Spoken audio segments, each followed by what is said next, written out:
আজকের এই ভিডিওতে কয়েকটি প্রাণী সম্পর্কে আপনাদেরকে জানাবো, যা অনেকেই জানেন আবার অনেকেরই অজানা। তো বন্ধুরা, চলুন কথা না বাড়িয়ে শুরু করা যাক। প্রজাপতি।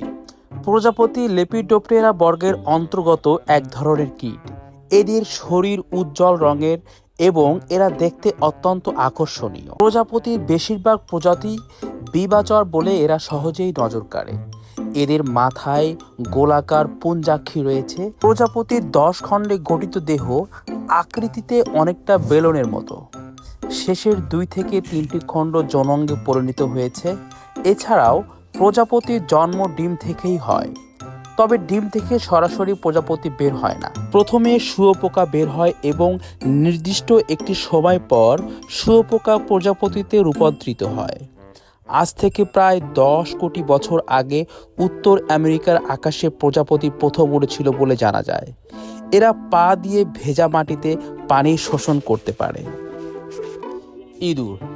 ইঁদুর রাটাসগণের একটি দন্তর স্তন্যপায়ী প্রাণী। কৃষিভিত্তিক সভ্যতার সাথে ইঁদুরের দীর্ঘ ও নিবিড় সম্পর্ক দেখা যায়।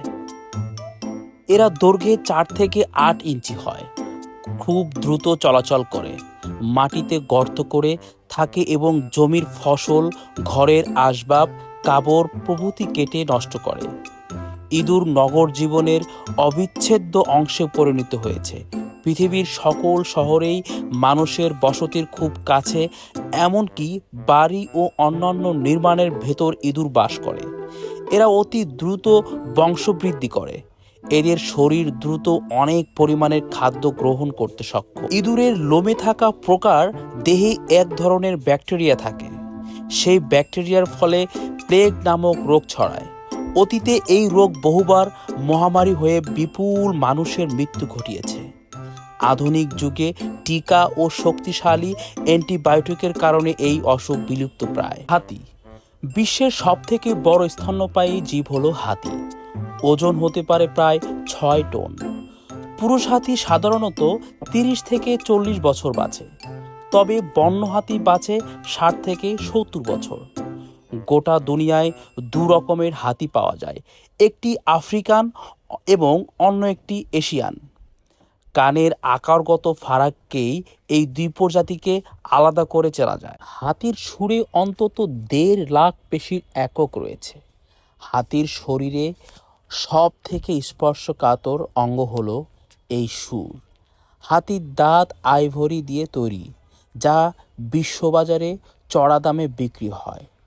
2 বছর বয়স থেকে হাতির দাঁত গজাতে শুরু করে আর তারপর আজীবন তা বাড়তে থাকে। একটি হাতি দিনে 150 কেজি পর্যন্ত খাবার খেতে পারে। সুরের আওয়াজ, শরীরী ভাষা, স্পর্শ ছাড়াও হাতি কম্পনের মাধ্যমে জ্ঞাপন করতে সক্ষম। হাতির চামড়া 2.5 সেন্টিমিটার পর্যন্ত মোটা হয়। ধুলো ও কাদা দিয়ে স্নান করে হাতি নিজের শরীর পরিষ্কার রাখে। হস্তি শাবক জন্ম নেওয়ার 20 মিনিটের মধ্যে উঠে দৌড়াতে পারে এবং ঘণ্টাখানেকের মধ্যেই হাঁটা শুরু করে দেয়।